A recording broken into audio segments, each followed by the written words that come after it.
Friday Night Racing on Off the Ball. Brought to you by Horse Racing Ireland. Love every racing moment. Visit hri.ie.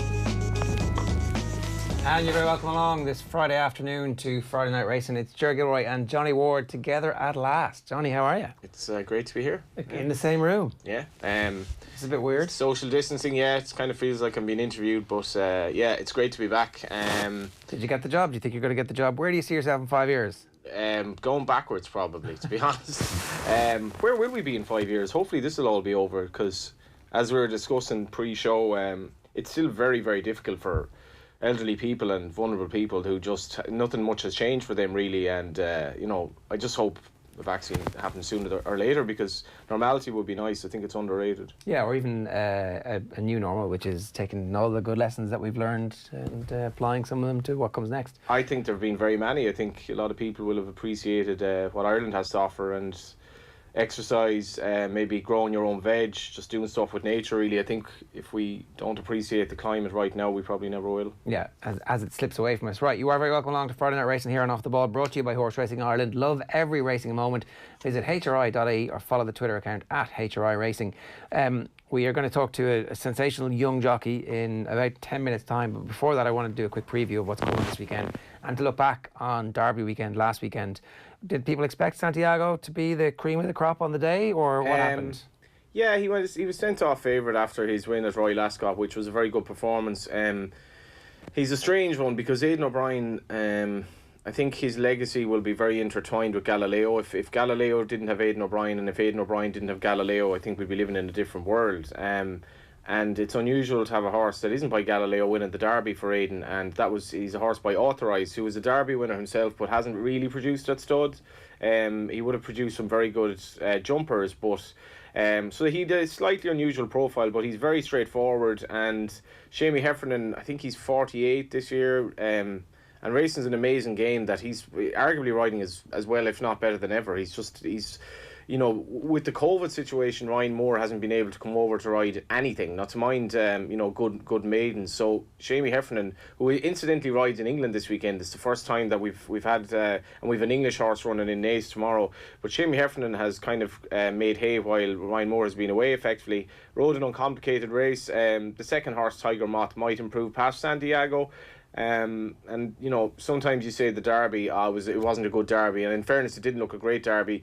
But they're very lightly raced horses, and they might actually prove. It's kind of like, over time maybe we look on it a bit differently. But Aidan's domination of the race. I mean, half of his Derby wins now, he's had the first three, which is really, really insane. And I know people may be a little bit fretting about the O'Brien's dynasty and all that, but I think we have to marvel in the genius of these guys. And Aidan, Aidan is 50, but he's absolutely relentless. Yeah, no, absolutely. Yeah, we're going to talk about this weekend as well and what's going on, because it's the Derby and the Oaks cross channel. If you want to get in touch with us, you can always get us on WhatsApp. 087 9180 180 is the number, and I just want to tell you a little bit about our new app, which is shiny and a great bit of kit, and we're very proud of it. So all you got to do is search for OTB Sports in the App Store, and you'll be able to download that and get all the latest racing information and all our, if racing is your thing, which I guess it would be, watching Friday Night Racing. You can subscribe to all our podcasts as well on that. And anytime we go live with a show, we'll ping you a message. If you turn on your notifications, or anytime we go live with a podcast that you are subscribed to, we'll ping you with a message as well. So remember to rate it in the App Store. Just search OTB Sports and you can download it there.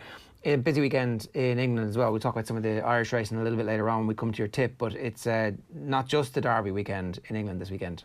Yeah, it's going to be an absolute cracker. Epsom is back, and the fact that they have owners back racing as well is another step in the process towards normalisation. It's been tricky for owners on a couple of levels. One, they can't go racing, and I know, for some of the more elderly owners maybe that have had, the likes of Jim Goff, who's been involved with that Skeptical, like who had a favourite in a Group 1 of Royal Ascot, to not be able to go racing has been a bit tough for them. But owners also have had to deal with lesser prize money because the betting shops have been closed and all that. So Epsom being back is a big deal. We've cracking racing in Naas as well tomorrow. Bellewstown's festival is going on, unfortunately, without people there. But with what's happened this season, Epsom now has the Oaks and the Derby, which would normally be run. The Oaks would normally be run today. it's on the same day, so it's a strange situation, but a bonanza for punters really, who they have a really good Epsom card, and then into the Irish racing later in the evening as well. What about the Derby? What do you like? It's very tricky. 16 runners in the race, and both races are kind of reliant on a favourite staying the trip, who's coming from the Guineas trip. Now, tomorrow, I think Aidan has about 6 runners in the Derby, and I suppose the interesting one was jockey bookings, because Mogul, who was pretty disappointed in Royal Ascot, he's been drawn low. He's been drawn 2. Now, Epsom is very strange, because normally if you're drawn low, that's a positive, but in Epsom the camber kind of hits them straight out of the gates over the Derby trip, and effectively they tack over to the other side, so it's going to be a little bit tricky for Ryan Moore, who's obviously had a quiet enough season with the Aidan O'Brien runners, so he has to get the horse into a position where he's comfortable. But the favourite for the race is a horse by Camelot, who won the race before, English King. He's drawn low as well, so it's going to be tricky for them, and to be honest, nearly anything could win the race. It's really open, and I think double the field of the Oaks, which is 8 runners, and even Pádraig Beggy, who's obviously had a bit of previous in this race, to put it mildly. He's a fascinating ride in Vatican City, who's basically from a family of milers, but ran really well in the Guineas, and I know a few judges fancy him. I can't really see him getting the trip, but very open race. You'd want to be looking for your 4 each way places. Okay. Santiago didn't go, but there was speculation early in the week that they might supplement him. Is it disappointing he didn't go? Was it the right thing, or what's this about? Why? Yeah. What goes into making a decision like that? Well, it's a crazy season, Ger. I mean, it's kind of like playing football games one day after another and expecting it to be all right. Horses shouldn't be run in quick succession ideally, but Aidan O'Brien is just, everyone has had to abandon the rule book, because in order to make the race programme as normal as possible, they had to kind of abbreviate the start of the season so that normality could resume as quickly as possible, which meant that Santiago ran at Royal Ascot and in the Irish Derby in quick succession. Now, to run him in the Derby again, first of all, I don't think he'd be good enough, and thirdly, it would be asking an awful lot of a horse. I remember Jim Bulger with Finchkiel Bio.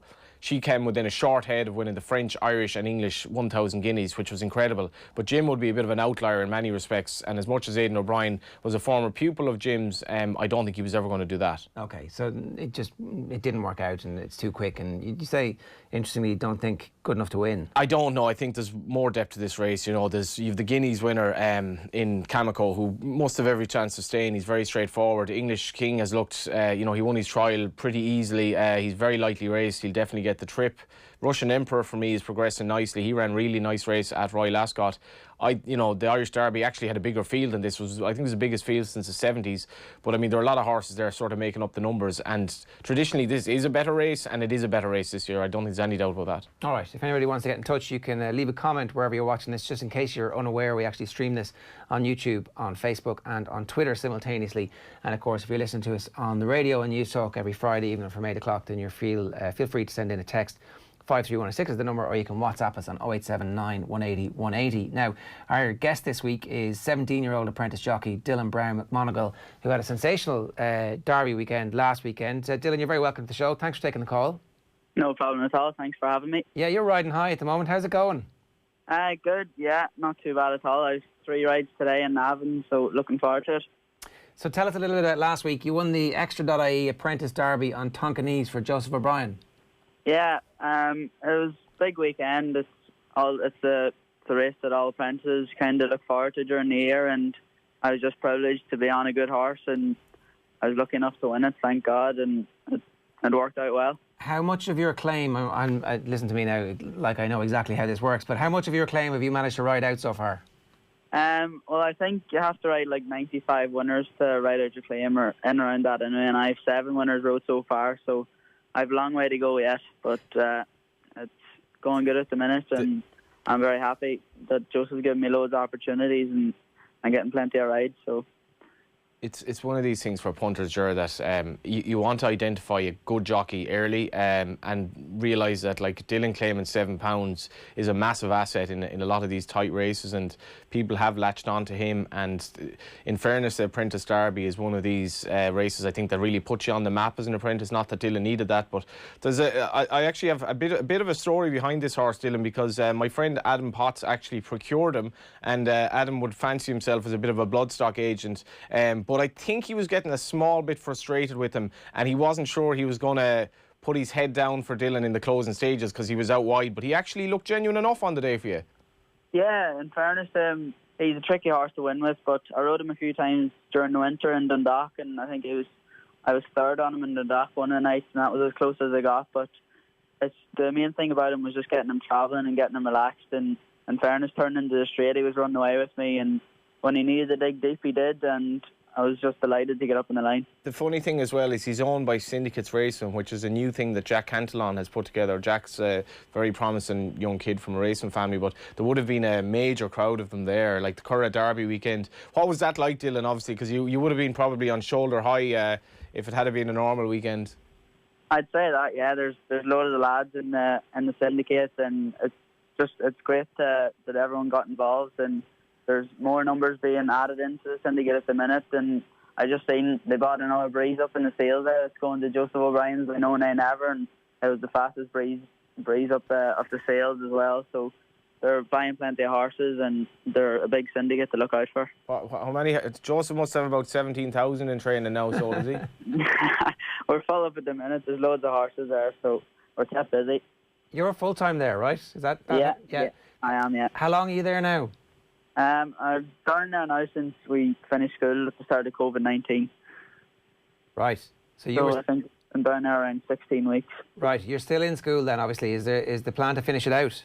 I did my leaving cert this year, and I got the prediction grade, so I'm not sure how I got on yet, but we have to find out. And what was that like? It's just a matter of interest, because my wife is a teacher who was doing the predicted grades, and it was not easy on the teacher's side. There's kind of this painstaking, you're fully aware that you're now responsible for grades for the kids that they're going to have forever, essentially, unless they repeat. What was it like from your side?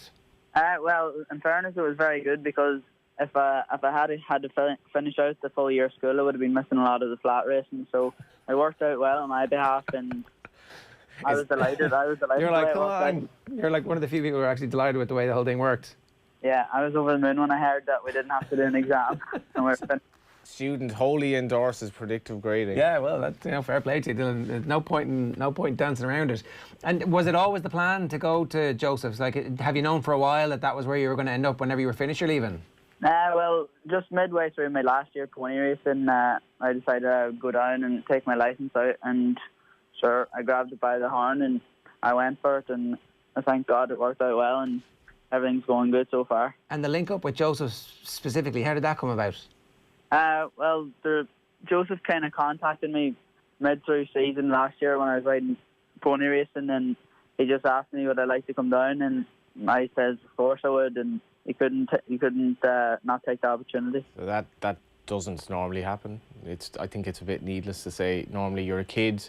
Kieran Fallon, I think, wrote letters to trainers. You know, he was a wild kid from Clare, and Kevin Prendergast, who's a real man of the people. Kevin would always try to give kids a chance, and he'd keep horses specifically for them, but trainers like Joseph O'Brien actually looking to get you signed up is very unusual. I think it's a little bit telling. Yeah, and I guess it's also one of the things that might separate Joseph as well, is that like he sees that there's an opportunity here to get the very best very early on in their careers and turn them into exactly what you want to be. Absolutely. Like Jack Kennedy would have ridden when he was 16, his first ride, he rode a favourite, which was very unusual, but he'd come from the pony circuit as well. And Dylan's story is going to be interesting because there are a lot of Donegal jockeys out there now, and if you're from Donegal, your nearest racetrack is Sligo, and after that I presume it's Down Royal or whatever, but you're basically in a complete racing backwater in terms of racetracks. But pony racing is actually very, very strong up there with all the beaches and so on. Tell us a bit about... Go on, go on. Where do you do pony racing in Donegal? There's fields everywhere. We mostly in just around the outskirts in the countryside. If we get a field anywhere at all, really. But we travel all around the country. Anywhere there's racing, we would travel. But mainly, if it was in the north, we'd stay in the north. But you can't actually see our you can't see our producer Enda here, but he's just smiling wistfully in the background, thinking of his beloved Donegal. Oh yeah, we're surrounded by the Donegal mafia today. Come here though, are your folks into racing? Are you from racing family? Well, my uncle Adrian Browne, he had a load of pony racing horses. So when I grew up, mum and dad and everyone was kind of really into horses, and I just started off riding ponies, and then Adrian got me into the pony racing, and my uncle Hugh as well. He was a massive help when I was younger and got me going, and it really just started there. And as soon as I kind of got the buzz for it, that's all I wanted to be ever since. And what age were you when you got up on a pony first? I rode my first pony racing winner when I was 9. Right. So from that stage, you always had a bit of talent. You must have known before that, though. Like, when's the very first time you get on a pony? I'd say it was about 3. Right. Okay. So Did it win? No, I was just around the field getting used to it. Still won anyway. So 9 is your first one, but 12 is the big breakthrough, I think. Like, it's funny talking about a 12-year-old having a big breakthrough, but here we are, 5 years later, you're winning on Derby weekend, but you're 12 when you win the Dingle Derby, which I think is a fairly remarkable achievement. Yeah, well, it's the Cheltenham of pony racing Dingle, and I was very grateful that I could win it at 12. So it's not very easy. It was once in a lifetime opportunity that you get, and I was delighted I got it. How long did it take you to get to Dingle from your neck of the woods? I'd say they got to 7 or 8 hours anyway in the lorry. It would. And who was riding in the race as well, or who was riding that day? Do you remember that has gone on to? Not many your age, obviously. There were probably a few elder pony riders that day who've gone on to the track. Yeah, there's a few. Evan Daly, he finished second to me in the Dingle Derby, and there's a few lads. I'm not really 100% sure. There's a fair few now. The biggest end of them's all kind of on the track. Danny Sheehy rode in the Dingle Derby that year. Luke McAdeer, Donegal, man, they were all in it. There was plenty of us. Now, it's a big deal to be 12, to be winning the Dingle Derby, and this is back in 2015. But I think the other thing that happens around this time is that somebody makes a film about that. Is it about that race, or is it about you participating in the race? Yeah, well, when I won the Derby, just Go Direct from England contacted me and asked would they be able to do a documentary on me, and they followed me down 2 or 3 weeks later and went to Glen Bay, and they took a few videos off me over a few days, and they put a video together and they named it 5 Stone of Lead, and they put it up on YouTube then or on their own website, and I kind of got loads of views, and sure, they'd really put your name out there when it was so good as well, and it was very well done. Well, I mean, there's two sides to that. One, it's great to have the exposure, but you have to be good. You've got to back it up. So there comes a little bit of pressure with the fact that this production company are making a film about you, which ultimately ends up being seen by British racing aristocracy. The Baldings watch it, and ultimately then Tony McCoy sees it. What happened then? Yeah, well, as soon as AP seen it, he contacted my mum, and Chanel sent my mum an email to ask me over for a few days, and mum kept it a secret then for Christmas. So when I got the letter Christmas time, I found out then that I was going to be going over to AP. So I was over the moon then, and I've been over there a few times since, and it's unbelievable experience over there. So I was very grateful for it. So if Tony McCoy's inviting you over to his gaff, Joseph O'Brien is asking you to work for him, so I'll just turn down the Pope in a month's time anyway. I was very lucky to have. You haven't changed at all. Yeah. I've had loads of good horses to ride, and that was most of them were steering jobs, so it made my job a lot easier. I guess your parents must be a big influence, because to be the subject of something like that at 12 years of age isn't necessarily a straight yes or no answer for parents, because obviously they don't want to put too much pressure on you, but they've obviously been a big influence. Oh, without a doubt, they've been massive help, mum and dad, and my sister Arda as well, and all my uncles and aunties and my cousins. Like, the whole family's been very helpful, and they've drove me up and down the country all my life so far, and I couldn't be more thankful for it. That's the thing as well, Ger, because we've had a few jockeys on here, the driving.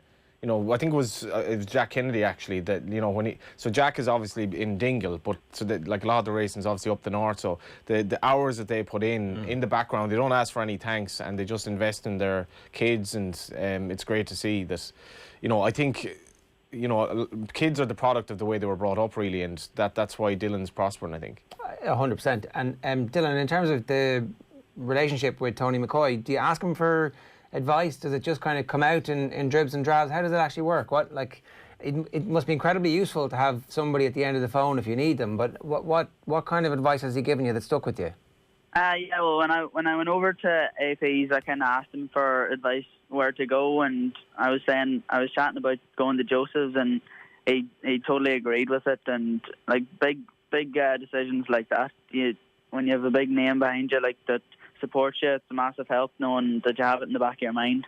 He's also a workaholic and somebody who's compulsively interested in getting better all the time. Like the photograph that we've put up a couple of photographs here while you've been chatting to us on the phone, and there's one of the two of you having dinner, and you know, it's obviously a very healthy dinner that he's having. I think it might be an omelette and some salad. And like for you as a young jockey who at some point is going to have to be aware of your weight and your nutrition and all that kind of stuff, it's not a bad thing to be aware of very early doors, to be looking at this ultimate champion and seeing how he conducts himself. Exactly, and like the nutrition part of the jockey life is very important, and you have to kind of be as light as you can, and you have to be very dedicated as well. But when you have like AP's an idol, when you look up to him and you see everything he's done over the years and the pain he's been through, like it all pays off in the end up. I couldn't help but think of Johnny Murtagh as well, because Dylan and him have a similar background from the boxing game. And Dylan, you were actually a very adept young boxer. It sounds like a career that you could have possibly pursued. We have a photo of you there winning Northwest Zone Championships. Yeah, the Northwest Zone Championships. I'd guess you're about maybe 9 or 10 in that photo. But what was your boxing background? Well, when I was in primary school, I just really wanted to stay fit, and one of my good friends at home called Paddy McShane, he was in the same primary school as me, and I went boxing with him one night, and it just clicked from there. And I started fighting then, and I won a few championships, and I won 5 or 6 Ulster titles, I think, and I won an Irish title there 2 years ago. So time's flying since then, but it was very good to keep my weight down from a young age and keep fit. Well, that's the thing, because I mean, anyone who does it says, like, I know, Jerry, you're training for various things at the moment, but I think boxing is probably another level altogether in terms of... Yeah, no thanks. It's wouldn't be for me. Too tricky. The other thing is people actually hit you. That's yeah. Well, I was training's grand. It's they're getting punched in the nose. Yeah, Gary Doyle was on a podcast during the week, the journalist. He was on about the time he fought Michael Carruth, and he basically just knocked him out within a couple of seconds. But fitness-wise, Dylan, I don't know if you're going to fight Michael Carruth, but fitness-wise, it must be brilliant for your jockey career as well. No, without a doubt. Like you'd be going running there every day, and you only think you're fit. But the second you walk into the boxing club and you start training, it's a whole different level. Was there a choice to be made at any stage? I mean, you said that obviously from the time you were a kid and you got on a pony, you're like, this is what I want to do. But when you get good at boxing and you're winning a national title, are you thinking, actually, this could be kind of cool too? Or was it just another thing you were doing to try and be a better jockey? Yeah, that's all. It was only second reserve to racing all the time, and I always knew I was going to be a rider if I could, and the boxing was always second best. Dylan, in terms of like getting better as a jockey, what do you do and how do you go about that? Like, because obviously there's no cheating experience, and you're going to have to ride, and the experience defeat and experience victory, and learn how to deal with that. You know, there'll be a slump at some stage, because there is for everybody, and then there'll be a period where you're winning absolutely everything you're on, and you'll have to deal with that. But how do you actually now, as somebody who's setting out properly full time into this career, get better every day that you're at just riding out and at the racetrack? Yeah, well, it's all just about asking for advice, and I'm very grateful. I have loads of people to support me behind my back, and anytime you make a mistake, at least they're always there to let you know if you made a mistake. And sure, you just have to get better and improve your mistakes, and it's all about experience in the end of. Well, you've already had 75 rides, which is an incredible amount, really, in a short space of time. I know. With you know, just looking there, you've been ridden for the likes of Mark Fahey, Andrew Kinsella, Johnny Feen, Sarah Lynham. Actually, you've ridden for like 7 different trainers, I think, in your last 7 rides. Now, could I ask you about that? Because obviously a lot of trainers want to protect their apprentice, A, for the good of the apprentice's development, and B, to protect your claim so that, you know, they can use you kind of to the best advantage. So how is that working with Joseph? Because he's obviously quite happy to let you ride away as you did in Sligo last night. Yeah, well, it's great to get outside rides as well and get loads of contacts. But yeah, Joseph's been very good to us, and he's been letting us ride for whoever we want, really, since the grass started. But Kevin Ryan's my agent as well, and he's doing a great job getting loads of outside rides. But when Joseph has a runner and he wants us to ride it, we're glad to get the leg up as well. What age are you now? 17. So it is important that I suppose like Blackburn winning the Premier League back in the day, that you don't necessarily peak too early, that your development is kind of quite staged. So is Joseph good in that regard as well? Because obviously you're surrounded by some great people down in Owning there. Oh yeah, without a doubt. There's loads of help, and he's a very good boss, and he's very fair as well to us. There's plenty of apprentices down there, and we're all getting nearly equal opportunities, and so we're just very grateful for all the rides he gives us. Dylan wasn't born when Blackburn won the Premier League, and he's like, what is Johnny talking about? That's not only was he not born, I think he wasn't born for another 8 years maybe. About that, yeah. You were in the British racing school as well, Dylan. Is that kind of the equivalent of the race academy here? Yeah, it's much the same. I got a scholarship for a week, so I went over there for a week, and I learned loads over in the British racing school, and it's great facilities, and I'd advise anyone who ever got a chance to go over to go for it, and I learned loads when I was over there, so it was a massive help as well. And is that kind of part of your future as well, kind of continuing that stuff? Because we've had people on from the academy at various stages, and they teach you about nutrition, they teach you about sports psychology, teach you about fitness and balance and all that kind of stuff. Do you feel like you'll get all that just on the job working and racing, or will you at some point, do you think, dip back into that kind of stuff in a more formal educational way? Yeah, maybe not, but at least it's always there for you if you ever do need to go back and get some. If you ever need advice or you need help out, like, they're always there for you. Yeah, for sure. And you said you've got 3 races this evening, and any chance for any of those 3? I ride Edification in the Premier Handicap later on for Mark Fahey. He won the last day in the Curragh, so the ground might be gone a bit soft for him, but hopefully he runs well. And I have 2 more then in each divide of the apprentice race. I've one for Tony Martin, and I've one for Dermot Anthony McLaughlin. I won on Crafty Hugo during the winter for Gary O'Brien as well, so hopefully he can roll back his form and he might run well. And is there crack with the other apprentices? Is it at that stage where you all kind of feel like you can relax on the world? Yeah. Or is it everybody just a little bit kind of still quiet and trying to make sure that they're not putting their heads up above the parapet just yet? No, we're all good friends and we get on well, so it's fairly good crack when we're in the weigh room there, but it's a pity the racing isn't back to normal again and the crowds aren't about. It's not just the same buzz, but we all get on well, and there's no one that doesn't get on with each other. Who do you look up to? Because just looking at Edification, obviously you rode him 2 runs back, but when he was ridden at the Curragh by Gavin Ryan, you might remember Gerard Gavin featured in our 3 jockeys doing the leaving cert. Oh yeah. Which I was remembering during the week, Dylan, because I do remember Ben Cohn. This was I think the Thursday of the week. Wednesday or Thursday there was a Fairy House meet on. The leaving cert was starting the following week, but Ben didn't know which day he was actually starting the leaving cert a week beforehand, and I was like, well, at the very least put your name down on the old the leaving cert form, because you're that laid back about it. He ended up actually getting a very good leaving cert, but the Gavin gave this horse an absolute screamer of a ride at Curragh the last year. So who are you looking up to in terms of those lads? Yeah, well, there's loads of good apprentices there at the minute, like Oshinor, he's from Donegal, he's very good, and Ben Cohn flying at the minute. He has first group winner there in Leopardstown the last day, and Colin Keane, Shane Foley, Shamie Heffernan, they're all big, and sure, anyone of them at all you look up to. And what are your own strengths, would you say, as a jockey? Well, sure, I'm dedicated and I try hard, sure, and just keep the head down. It's rather modest, yeah. Yeah, is weight going to be an issue for you at any point, or are you kind of the perfect size for being a jockey for the next 20 years? I'm a small bit big, but my weight's good at the minute, and hopefully it can keep that way. That's about nutrition and training and being aware of exactly how you manage that, is it? Yeah, that's all. Just trying to stay fit and eat as less as possible and just stay as light as you can. That's hard. You lost me at that point, Dylan. I'm like...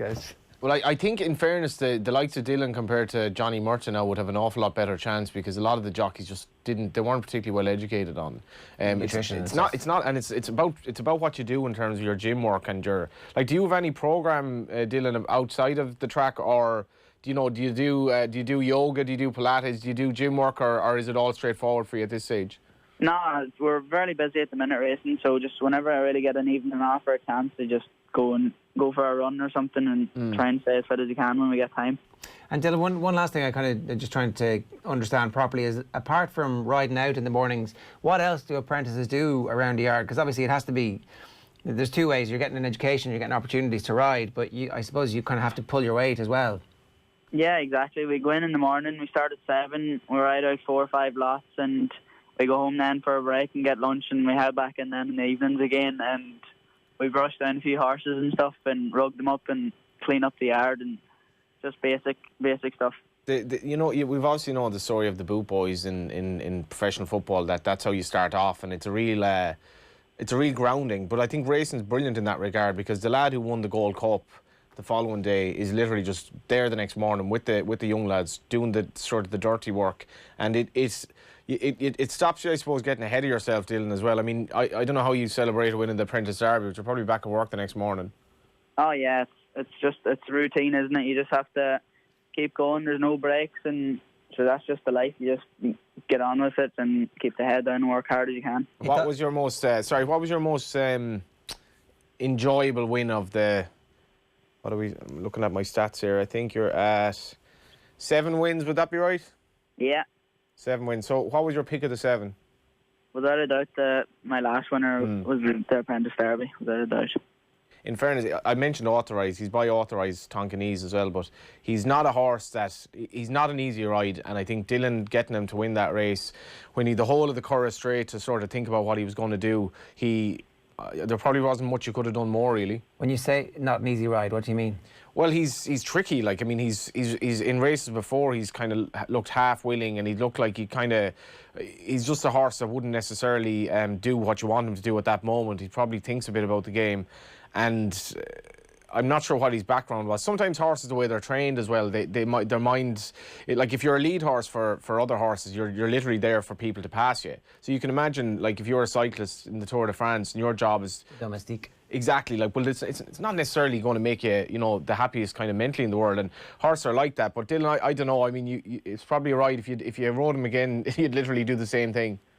Oh yeah, without a doubt. We were drawn 21, so it wasn't easy getting across, but we were lucky they went fast, and I got in and got a nice slot, and it all worked out well.